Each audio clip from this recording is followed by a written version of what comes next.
Hello everyone, good morning to all of you and welcome to my channel logic Pathshala. So फिर से हम आज की वीडियो में करंट अफेयर्स की वीडियो लेके आए हैं, जो हम करेंगे 22 जून 2020 की इम्पॉर्टेंट करंट अफेयर्स के क्वेश्चन।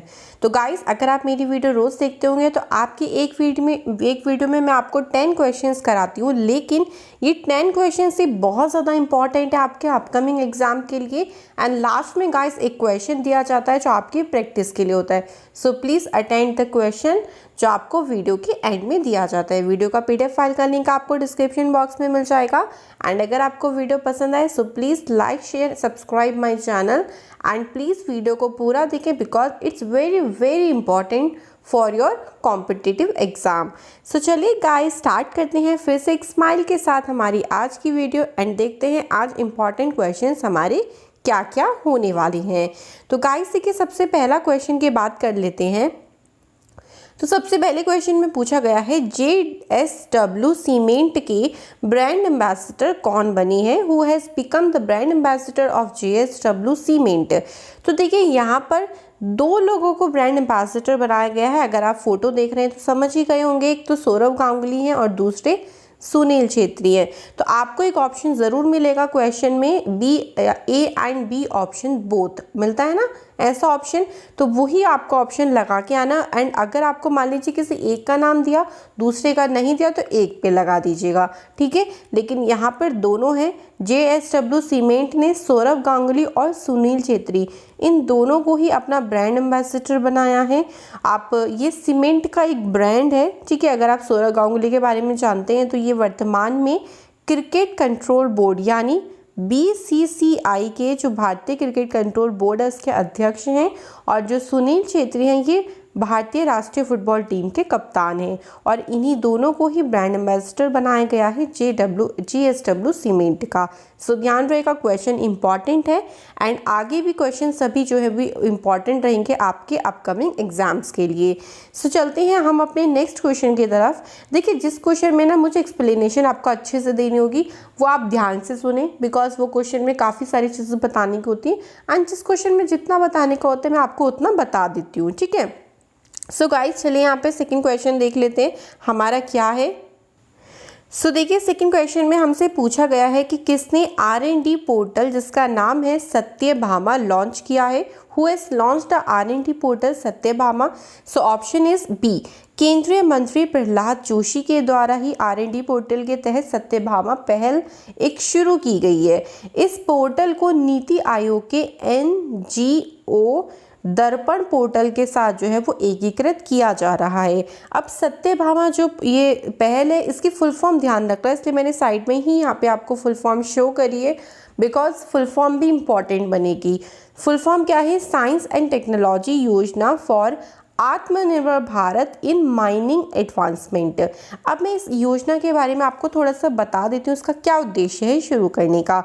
तो इसका मेन पर्पस ये है कि जो खनन यानी जो माइनिंग वर्क होता है ना, खनन और खनिज क्षेत्र में अनुसंधान और विकास को बढ़ावा देना है, यानी ज़्यादा से ज़्यादा जो खनिज वर्ग है, जो माइनिंग वर्क है उसको डेवलप करना है और ज़्यादा से ज़्यादा उसमें नए नए अनुसंधान करने हैं, नए नए विकास कार्य करने, उसके लिए जो वहाँ पे वैज्ञानिक काम कर रहे हैं उनको प्रोत्साहन देना है। तो ये सत्यभामा जो पहल शुरू करी है इसका काम है और इसको केंद्रीय मंत्री प्रहलाद जोशी के द्वारा जो है वो लॉन्च किया गया है। सो ध्यान रहेगा, इस पोर्टल को आप research.mines.gov.in पर एक्सेस कर सकते हैं। कौन सा पोर्टल? research.mines.gov.in पर इसे एक्सेस किया जा सकता है, ठीक है। सो आप समझ गए सत्यभामा जो ये पोर्टल क्यों लॉन्च किया है, इसकी फुल फॉर्म ध्यान रखना और किसके द्वारा लॉन्च किया गया है, तो केंद्रीय मंत्री प्रहलाद जोशी के द्वारा इसे लॉन्च किया गया है। So B option is the right answer of the second question. Next question is, किसे National Institute of Public Finance and Policy के अध्यक्ष के रूप में नियुक्त किया गया है? तो आंसर है इसका ऑप्शन नंबर ए, उर्जित पटेल। अगर आप उर्जित पटेल के बारे में जानते होंगे तो ये फॉर्मर RBI के गवर्नर रह चुके हैं, यानी पहले ये भारतीय रिजर्व बैंक के डिप्टी गवर्नर रह चुकी हैं और अगले 4 वर्षों के लिए इन्हें NIP FP, इसके फुल फॉर्म आप यहाँ से देख सकते हैं, national Institute of Public Finance and policy. इसके अध्यक्ष के रूप में इन्हें चुना गया है। और इन्होंने किसकी जगह ली है, यानी किसके स्थान पर नियुक्त किए गए हैं, तो ये इनसे जो पहले थे उनका नाम था विजय केलकर। ठीक है, इनकी जगह पे ही इनको नियुक्त किया गया है उर्जित पटेल को, जो कि पहले RBI के गवर्नर थे। अब यहाँ पे एक नाम आया है RBI का, तो भाई इसके बारे में मैं आपको ज़रूर बताऊंगी। RBI की फुल फॉर्म है reserve bank of India. RBI की जो स्थापना हुई थी ये हुई थी 1 अप्रैल 1935 को। और RBI का जो हेडक्वार्टर है ये मुंबई में है, RBI का हेडक्वार्टर। ठीक है, और वर्तमान में जो गवर्नर है RBI के उनका नाम है शक्तिकांत दास। सो ध्यान रहेगा, ये सारी इन्फॉर्मेशन मैं आपको इसलिए बता रही हूँ क्योंकि सभी एग्ज़ाम के लिए वेरी इंपॉर्टेंट जो इन्फॉर्मेशन है। सो प्लीज़ ध्यान रखिए इस क्वेश्चन के आंसर को। आंसर है ऑप्शन नंबर ए, उर्जित पटेल। अगले क्वेश्चन की तरफ आगे बढ़ते हुए चलते हैं। सो गाइस, हमारे पास 4th क्वेश्चन में पूछा गया है, किस राज्य ने 19वां महान जून विद्रोह दिवस मनाया, which state celebrate the 19th great June rebellion day. So answer is option number B, Manipur राज्य के द्वारा ये मनाया गया है। मणिपुर राज्य ने जून 2001 में क्षेत्रीय अखंडता की रक्षा करते हुए जितने भी शहीद हुए थे उनको श्रद्धांजलि और सम्मान देने के लिए ही इसको मनाया था। अभी 19वां महान जून विद्रोह जो है वो मनाया गया था। मतलब जून 2001 में एक घटना हुई थी जिसमें काफ़ी सारे शहीद लोग जो जवान थे वो शहीद हो गए थे। ठीक है, क्योंकि काफ़ी ज़्यादा वहाँ पे विवाद हो गया था क्षेत्रीय अखंडता को लेके। लोगों ने काफ़ी विरोध भी किया था जब शहीद वगैरह इतने जो हमारे जवान हैं वो शहीद हो गए थे, तो लोगों ने काफ़ी ज़्यादा इसका विरोध और वो सड़कों पर भी निकल आए थे।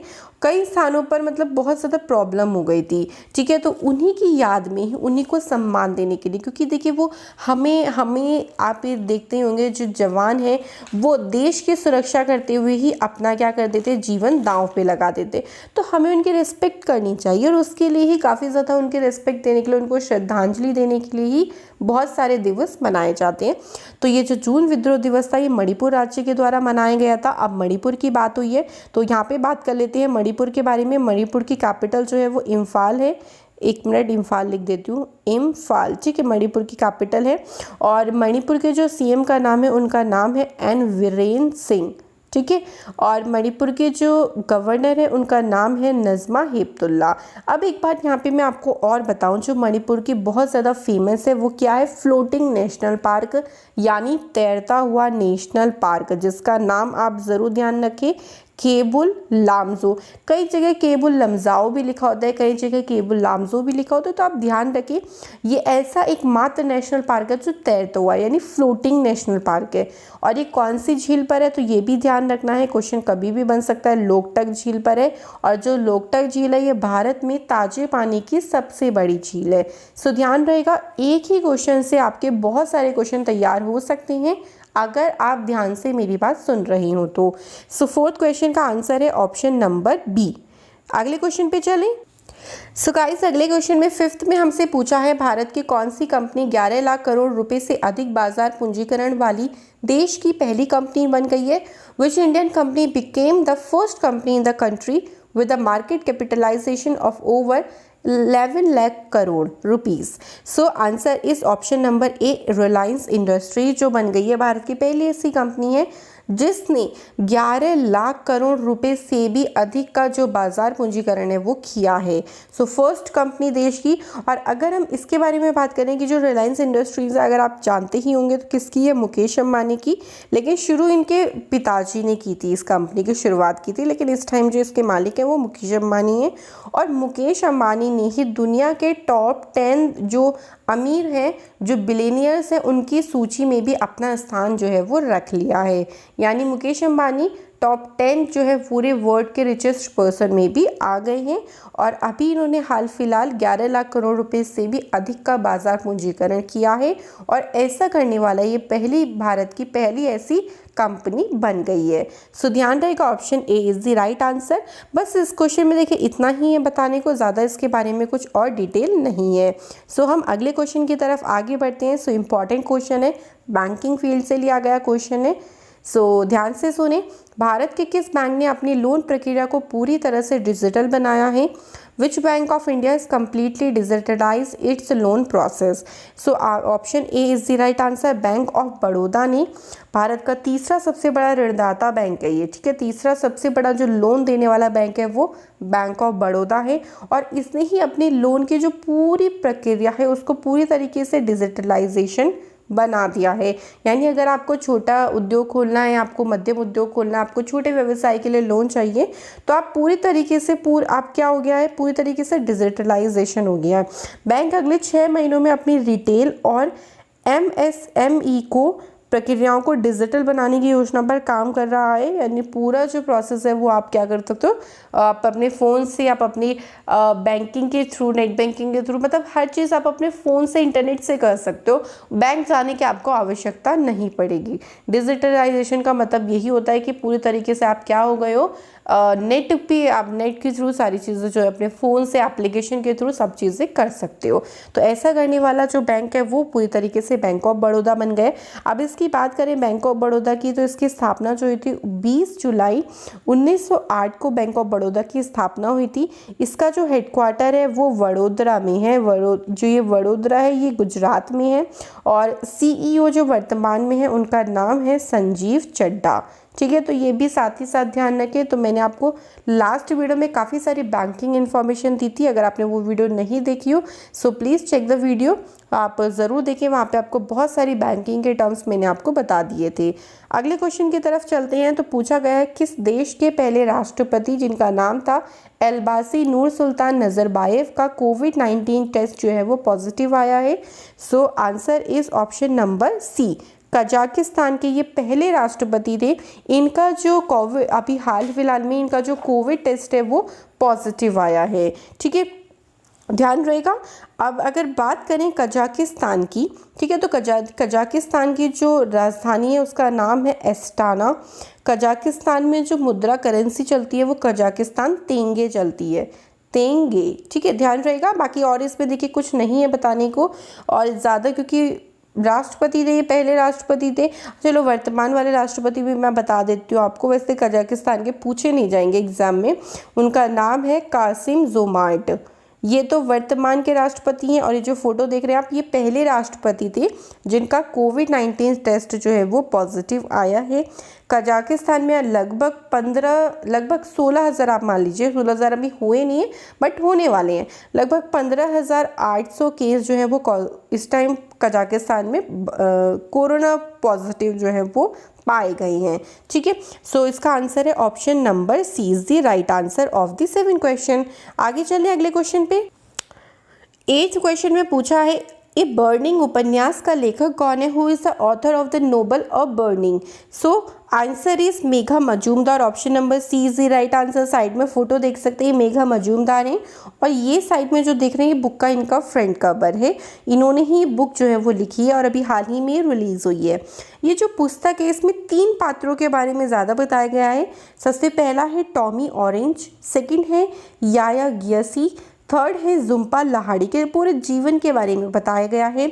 और इसके अलावा जो भारतीय समाज में बदलाव आ रहे हैं, राजनीतिक शक्तियाँ वगैरह हैं, जो मध्यम वर्ग का उत्थान हुआ है, यानी मध्यम वर्ग का जो डेवलपमेंट हुआ है थोड़े बहुत, उसके बारे में बताया गया है। तो ये बुक लिखी है मेघा मजूमदार, ध्यान रखना, क्योंकि नोवेल से भी क्वेश्चन आपसे पूछा ज़रूर जाता है एग्जाम में। Next question is important question है, देखें क्या क्वेश्चन है। अंतर्राष्ट्रीय योग दिवस 2020 का इस बार का विषय क्या था, यानी थीम पूछी थी। तो आपको देखिए डेट तो पता ही है आपको, अगर नहीं पता तो मैं बता देती हूँ। अंतर्राष्ट्रीय जो योग दिवस मनाया जाता है वो 21 जून को मनाया जाता है, और आपसे थीम भी पूछी जा सकती है, आपसे डेट भी पूछी जा सकती है। तो इस बार की जो थीम थी वो थी yoga for health, yoga at home, ये जो थी वो इस बार की थीम थी। विश्व स्तर पर ये जो योगा दिवस है वो मनाया जाता है, और सभी को योग करना चाहिए, बिकॉज योग करने से आपको काफ़ी ज़्यादा जो बॉडी की आपकी जो ब्लड सर्कुलेशन है और भी बॉडी के जो मूवमेंट्स है, जो आपके मसल्स हैं, वो सब स्ट्रांग बनती है। इसलिए ये सब में जागरूकता फैलाने के लिए कि भाई आपको योग वगैरह करना चाहिए, सबको प्रेरित करने के लिए ही अंतर्राष्ट्रीय योग दिवस मनाया जाता है 21 जून को। और इस बार की जो थीम थी वो थी yoga for health, yoga at home. So ध्यान रहेगा। आगे क्वेश्चन पे चलते हैं। तो नेक्स्ट क्वेश्चन है हमारे पास 10th क्वेश्चन, निम्नलिखित में से किसने द इम्पैक्ट ऑफ कोविड-19 on food and security and nutrition शीर्षक की रिपोर्ट जारी की है। So answer is option number B, FAO के द्वारा ये रिपोर्ट जो है वो जारी की गई है। अब यहाँ से बात कर लेते हैं कि FAO है क्या। तो देखिए FAO की फुल फॉर्म है food and agriculture organisation, Hindi में बोलेंगे खाद्य और कृषि संगठन। इसने ये रिपोर्ट दी है। आप अभी सभी लोग जानते हैं कि जब से लॉकडाउन शुरू हुआ है तब से बहुत ज़्यादा जो खाने को लेके महामारी है वो बहुत ज़्यादा बढ़ गई, क्योंकि लोगों का रोज़गार छिन गया है। जो लोग डेली पर्पस से अर्निंग करते थे उनकी डेली पर्पस की अर्निंग ख़त्म हो गई, सो खाने की प्रॉब्लम आ गई है। उसी की ही ये रिपोर्ट है पूरी। जो फूड है, जो लॉकडाउन के चलते जो लोग हैं जो तेज़ी से खाद्य और सुरक्षा में धकेल दिए जा रहे हैं पूरी तरीके से, मतलब खाने के पास उनके कुछ भी नहीं है, इसकी पूरी रिपोर्ट जो है वो FAO ने जारी की है, फूड एंड एग्रीकल्चर ऑर्गेनाइजेशन। अब इसके बारे में मैं बताऊं तो ये एक अंतर्राष्ट्रीय संगठन है, यानी एक इंटरनेशनल ऑर्गेनाइजेशन है जो कृषि उत्पाद वानिकी संबंधी शोध विषय का अध्ययन करती है। यानी जो एग्रीकल्चर आपका फील्ड है, जो भी आप डेवलप कर रहे हो, जो भी मतलब इससे रिलेटेड जो भी सब्जेक्ट्स हैं ना, उनका क्या करती है, अध्ययन करने का काम करती है ऑर्गेनाइजेशन है। इसकी स्थापना 1945 में हुई थी। इसका जो हेडक्वार्टर है ये रोम में, इटली में है। रोम कहाँ पे, इटली में है, ठीक है। यहाँ पे जो है वो इसका हेडक्वार्टर है। सो आंसर क्लियर हो गया, option B is the right answer. So guys 10 question तो हमारे कंप्लीटली हो गए। अब आप देखते हैं आज का क्वेश्चन। प्लीज़ इसका आंसर कमेंट बॉक्स में करें। कौन सा देश एशियाई युवा पैरा गेम्स 2021 की मेजबानी करेगा? बहरीन, भारत, चीन या फिर America? So guys last video का क्वेश्चन डिस्कस करते हैं फटाफट से। सो गाइस लास्ट वीडियो में मैंने आपसे क्वेश्चन पूछा था कि संयुक्त राष्ट्र सुरक्षा परिषद के अस्थायी सदस्य के रूप में किस देश को शामिल किया गया है? So answer is option number B, Bharat को। जो लोग भी देखिए आंसर करते हैं इस क्वेश्चन का, सो गाइस उनकी प्रिपरेशन अच्छी चल रही है इसका मतलब, एंड वो वीडियो भी कंप्लीट देखते हैं। सो आप सभी से रिक्वेस्ट है तो वीडियो को प्लीज़ कंप्लीट ज़रूर देखें। इसमें देखिए आपकी ही नॉलेज इंक्रीज़ होगी, ये वीडियो आपके लिए ही बनाई जा रही है। सो अगर आप वीडियो को पूरा देखेंगे तो आपकी नॉलेज ही इंक्रीज़ होगी। सो गाइस अगर आप कॉम्पिटिटिव एग्जाम के लिए लेटेस्ट अपडेट से जानकारी चाहते हैं तो हमारे चैनल लॉजिक पाठशाला से जरूर जुड़ें। एंड जिन लोगों ने चैनल सब्सक्राइब नहीं किया हो वो फटाफट से सब्सक्राइब करें, बेल आइकन पर क्लिक करें ताकि सबसे पहले आपके पास हमारी नोटिफिकेशन पहुंच जाए। सो गाइस मिलते हैं नेक्स्ट वीडियो में फिर से इंपॉर्टेंट करंट अफेयर्स के साथ। Thank you, keep share and keep learning.